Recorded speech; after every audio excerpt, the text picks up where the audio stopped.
So glad you could join us for this edition of Where Parents Talk on 105.9 The Region. I'm Lianne Castelino. Every week we talk to moms and dads on the show from all walks of life, newsmakers, authors, physicians, athletes, and others to discuss raising kids today with a particular focus on teens and young adults.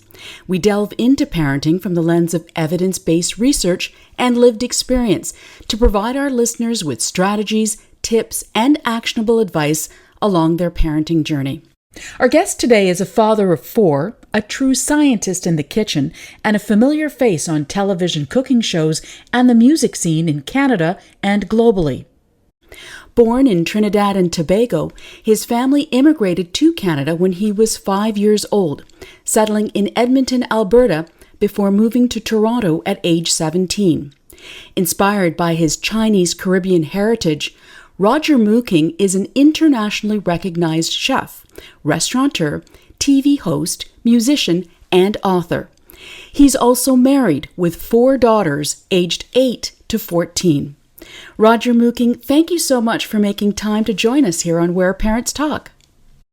Well, thanks for having me and supporting. I appreciate it. So, just like many of your wonderful dishes that you prepare, I'm hoping we can dig right into the parenting subject matter here. And I wanted to ask you, have you always wanted to be a dad? No, I never wanted to be a dad, actually. Huh. So, look how that happened. Not expecting that. Yeah, I had no intentions. Actually, me and my wife really connected because both of us wanted to be selfish solo people without any kids. Oh, goodness. And then boom. Wow. And what changed your That's mind? amazing. I have 4 beautiful daughters. They're so loving. And, there's nothing like you have a really bad day or something just crappy happens. And the kids love you whether you had a bad day or not. And they just shower me with love and our family. And they've brought so much joy to our lives. But parenting is difficult. And, I always say having children and being a responsible parent, because, those two are not exclusive to one another, right? Mm-hmm. Is the most rewarding and frustrating thing that I've had to experience in life. Simultaneously. So let's back up a bit here, Roger. How did you get from not wanting to have children to not having 1, not 2, not 3, but 4, which is a large number in today's world, definitely. So is this a PG show? How did it happen? I don't know. I guess the first one was an accident. My wife confessed to me the other day that the second one was not an accident. I thought it was an accident. And then everyone after that, we weren't practicing abstinence. So I've got the picture now. But so it just so happened you have 1, then you got 2. Oh, well, you got 2. I don't know. It stopped. And then at a certain point, I'm like, okay, this is way too much. This is really expensive. I need to go deal with this, so. Yeah. You grew up with 2 siblings. You're the youngest of the 3. So how did your childhood impact the way that you parent today? That's an interesting question. My brother and sister were older than me, so they were kind of off doing their own thing. I was always the one kind of poking around the house. My dad owned a restaurant. Our family owned a restaurant in the Caribbean, so he would do 6 months at home and then 6 months at the restaurant. So I was like the man of the house really for most of it. So I don't know. I don't know if I had a regular childhood experience in that way to understand. I've been the man of the house like that since I was 8 years old, So I guess in some ways I was part parent, part child at the same time. So I don't know. I just kind of carried on some of those principles, make sure everybody's fed, make sure everybody's in a good mood, and just roll with the punches. Well, and I think it's interesting for anybody listening who has had the experience of owning a restaurant or being part of a family of restaurateurs as you are. That is so much about family, right? You learn so much about your family in that industry and against that backdrop. Yeah, absolutely. The restaurant family, oftentimes as a restaurant person, you're spending more time with your restaurant family than your own family. And that's very, very common. So you learn how to be, dynamic with different people. And the restaurant is full of wild, dynamic personalities. So, you kind of learn how to balance out and deal with all different types of people. So when you return, hopefully, to the sanity of your home life, it's actually easy. Now, speaking of sanity, curious, you've got these four girls, and wondering how were you prepared to raise four girls yourself, and what is your parenting style? I don't think anybody's ever really fully prepared to raise one child. It's, the first child is all I would say. The first child is the most shocking because it's the one that diametrically shifts every portion of your life, the way you interact with the world, the way the world interacts with you, your financial situation, how your time works, even just going to the grocery store. Like the one is the one that shifts everything, right? Mhm. I found for 2, 3, it was just kind of adding it on and they can kind of play with each other. And then the next biggest leap that was like 0 to 1 was going from 3 to 4, because suddenly, all the vehicles are too small, the house is too small, so you have to change all of your infrastructure to support that Yeah. comfortably. Yeah. So that was kind of the leap. But my parenting style is, we listen, we just shower love. Our house is just, we shower love. It's like lots of hugs, lots of kisses, lots of feeding and taking care of one another in that way. And you just, things come up, like our family's had some devastating things, and you just deal with it head on. What else are you going to do? And have conversations with everybody about what their thoughts are around the good stuff, the bad stuff, and just keep it moving. No, there's no perfection and there's no perfect parenting. We didn't read one parent blog. We didn't read one parent book. We just showered love and blessings to everybody in the house and take care of one another. You have to learn to be extra compassionate about all the individuals and the interpersonal dynamics. And, we're fortunate to be able to have enough space that everybody can spread out if they need to, right? So, and we're a creative household. So, we spend a lot of time like with the kids, or the kids independently painting, doing crafts, playing different things. So, we're very kind of hands-on creative household. Sounds like a fun place to grow up for sure.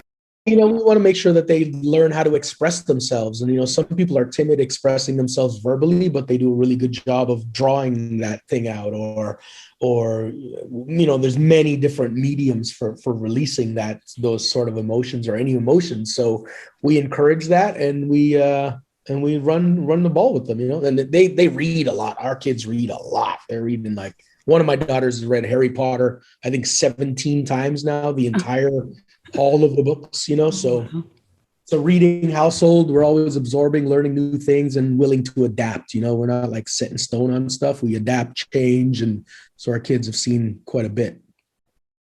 You are listening to Where Parents Talk on 105.9 The Region. I'm Lianne Castelino, and we are in conversation with award-winning celebrity chef and Juno Award-winning musician, author, and father of four, Roger Mooking. Roger, I wanted to ask you, what would you say has surprised you the most along your parenting journey? What surprised me the most, what I always find really shocking is the personalities. All four of our kids were raised in the same household at all the same time. They were fed the same food. They were all given the same, relative rules, like, cleaning day is Sunday. This is that. Make sure you wipe it, help take out the garbage, all that kind of stuff, right? Mm-hmm. But even with all of those similarities, the personalities are so blindingly different. And the way that each of them will approach the exact same situation, if we move as a collective, each one of them will have their own perspective of it, their own memory of it, their own recollection of it, their own ways of interacting with that moment and what their takeaways and what their input is very, very different. And I'm always amazed by that, because like I said, they're from a control study standpoint, they're all in the same control group, right? Mm-hmm. It is amazing to watch that. It's so true. Now, it would be hard to talk to a chef who has children and not ask you, what does teaching kids in your household about the kitchen and cooking look like? Is that a priority? And is there extra pressure on them given your massive portfolio and areas of expertise?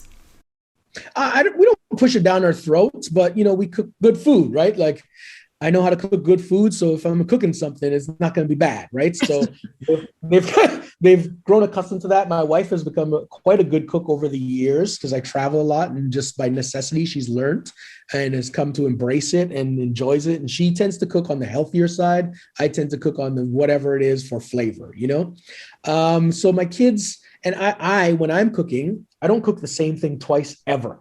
So my kids have never had exactly the same thing twice. So even if, let's say, I'm making pizza, I may change the ratio of the dough a little bit. I may add oil to the dough. I may change the type of cheese I use. So, or if I'm making biscuits, which I make biscuits a lot, I'll adjust the amount of butter. I'll brush them with milk one time. Another time I'll brush them with oil and sprinkle sugar and salt. So I try different things all the time. So they're constantly moving through different recipes and methodologies for different things. And we're always experimenting, so we do a Caesar salad. We'll make a Caesar salad that's eggless and add grapes to it. If I'm doing like skewers, I'll take skewers and, take pork with harissa and mint and onions and grapes and black grapes and grill them together. So they're accustomed tasting all types of dynamic flavors every day.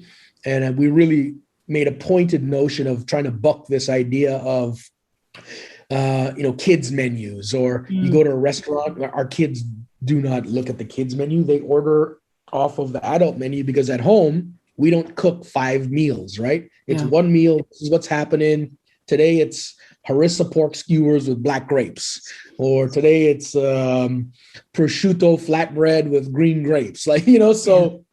So they just know that it's going to be a different experience all the time. And so just by proxy, they've picked it up, and they all generally have an interest in cooking.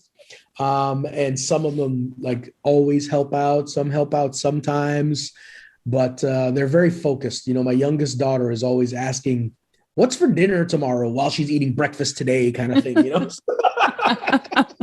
That's really cute. What the food is. Yeah, no, definitely. And it sounds like you do not have picky eaters in that household of yours. Well, the thing is and again, this comes back to our control group thing, right? It's like they all get the same dinner, but, my oldest daughter doesn't love chicken, but she will eat it, because she knows that we're not making an alternate. And if she doesn't eat it, then she'll be a little bit hungry, right? So they come to understand that. And, one of them loves spicy food. And 6 months ago, they wouldn't touch anything with any kind of spiciness to it. Now she's adding hot sauce to things. And, the palate is an evolving thing as you age. And we always just try and find new ways of experimenting different things. Hold on to that thought, Roger. We've got to take a quick break. We'll continue our conversation with Chef Roger Mooking in a moment. Stay with us. Welcome back to Where Parents Talk here on 105.9 The Region. Our guest today is a father of 4, an alumnus of the Culinary Management program at George Brown College in Toronto, celebrity chef Roger Mooking. You may remember him from such shows as Chopped Canada, Chopped, and Man Fire Food, among others. Now, speaking of which, we've got a bonus for you this week. Chef Mooking has graciously provided a video cooking demonstration for us, which you can find on our website, whereparentstalk.com. The recipe involves a simple key ingredient, California grapes, which sounds like a popular food item in your house, Roger. We'll just pull out raw grapes as a snack for the road. Sometimes we'll cook them. Sometimes we'll have grape juice. So it's one of those things where they say, oh, I don't like X, but they might not like X in a certain format, right? Oh, I Mm-hmm. don't like coconut, but they don't like fresh coconut, but they like coconut flakes, or they like coconut water, or they like a coconut pudding. So we just try experimenting with different things until they find it's like, no, I'm fixed on this idea that not getting in their head that they don't like a thing, so excommunicate it completely. Yeah. Like you take that into the realm of extrapolate that across people. It's like, okay, I don't like this person, X them, but everybody has something to offer, right? So Yeah. if you stick around and spend a little bit of time, you might find what that gem is that person has to offer. So we kind of teach those lessons through our menus at home. Absolutely. And, it's interesting. You talk about how you approach cooking and teaching, your kids how to cook and navigate their way through the kitchen. When did you first get introduced to that whole scene as a child? I was always very focused as a child. I knew 3 years old that I wanted to be a chef, Huh. so I was very focused of learning about food. I loved to eat as a kid, so I would like my daughter. Thinking about the next dinner the next day while I'm eating breakfast right now. So I've realized that the fastest way to get what I wanted to put in my mouth was to learn how to do it myself. So I just would stand up on the counter. I learned how to cut up chicken like 5 years old, how to make curry goat from like 6 years old, how to beat the roti at like 7 years old. So I was always very, very fixated standing on a stool or in a chair and learning how to, mix spices, how to cook this thing or cut up this thing. And so I was always fixated on that. So, anybody listening to this interview or that does some research on your background understands really quickly just the vast array of, hobbies and different things that you're involved in. It is quite staggering. There's probably more than 24 hours in your day because that's the only way that any of the stuff's getting done. It's totally impressive. So, how do you go about balancing all that, Roger, with, a wife and four girls? I don't really have this notion of like people talk about work-life balance. Hmm. I don't believe in that. I think it's trash, right? You have one life, right? You have the same 24 hours in the day that everyone else has. So what's this thing about creating a separation between your work and your life? My life is my life. Part of it is an activity that generates income. But I also love that job that I have that generates income, so I've made a life where I do what I love exclusively. Hmm. So it's very easy. So if it's hanging out with the kids and we're going for a walk, it's great. If we're cooking together in the kitchen or they're helping make pizza in the backyard, that's great. If we're doing some kind of craft independently, but collectively, that's great. But it's one life. I don't understand people try and sub divide their own life. Like it must be just mentally taxing trying to do that. So yes, there's the moments where it's 11 p.m. at night and I'm dealing with emails that are critical, or there is, I'm working, there's a crisis at home and I'm dealing with that simultaneously. And I think that that's just natural. And I don't believe in this work-life balance thing. Make your life and include the people that you want in it, whether professionally or personally, in a way that works for you, and surround yourself with great people who think adaptively and dynamically, and it's very simple. I don't ever think of work-life balance. I think it's trash. It's so interesting to hear you say that because obviously there's a lot of people who like to compartmentalize their lives, right? Just for their own sanity and it works for them. But I'm curious, during the pandemic, I mean, a lot of us have learned a lot of things about our families just because we've spent so much more time with them. What was that like in your house? Did you learn things about your kids that you hadn't, been exposed to before, or anything else about your family life that you just were like, wow, I didn't know that? Well, yeah, in that sense, it was really interesting, the pandemic, because I'm normally traveling a lot for work. So I've never spent that much time ever with my family together. So I really appreciated that part of it. I love that. I got to spend so much time with them. We learned a lot of different things, little quirks that I would miss out because I'm just doing like a half hour FaceTime, like once or twice a day with them, because I'm on the road. Now it's like all these little nuances, little quirks that that I'm discovering. The way she ties her shoes. I didn't really know how she ties her shoes, and I didn't know there were so many different ways to tie shoes. Little silly things like that, and because they're at such formative years, like in their teens and young women, it just they're changing so quickly, dynamically, just mentally, the way they think, their bodies, their size, like everything is shifting so quickly that it's been amazing to observe all those things in real time, so constantly and steadily. So there's just so many nuances. This is Where Parents Talk here on 105.9 The Region. I'm your host, Lianne Castelino, and we are in conversation with chef, musician, author, father of four, and Toronto resident Roger Mooking. Be sure to check out this week's giveaway, as well as additional video interviews with our guests on whereparentstalk.com.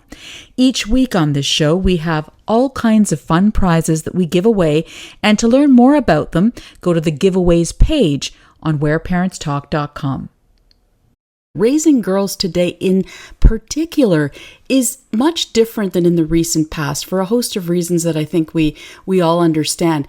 Have you adjusted your parenting style or your approach in any way to accommodate these changes in our world, and which are happening, by the way, in real time? So what types of changes are you thinking of? Because we may be thinking of very different things. Just the way that girls are viewed and, equality, inclusivity, all those kinds of things. Oh, yeah. So, it hasn't really changed for us. We're in a mixed race household.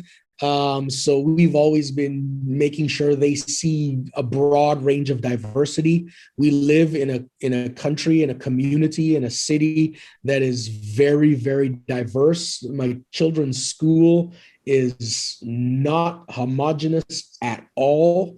So it's a very dynamic environment, and they're raised in that environment and are surrounded by that environment. In terms of like educating them and exposing them to things, we'll take them to, the Black Farmers Market, and we'll also take them to the Monet exhibit. We'll also take them to dim sum. This is one thing that's really interesting, because I have my Chinese background as well. Mm-hmm. Is the thing I asked the kids, what did you miss most about during the pandemic? And they said, we didn't go to dim sum once in like a year and a half, right? Because we normally go to dim sum like once a month, maybe once every couple months. Right. And so they missed dim sum, and I was like, wow, that says so much. So we expose them to all kind of cuisines, all type of people, all type of information, as long as it's open-minded and not necessarily conservative in thinking. And I don't mean conservative from a political standpoint. I mean conservative from a way of thinking, And we expose them to all the things. Like right now, my youngest daughter is reading about Harriet Tubman.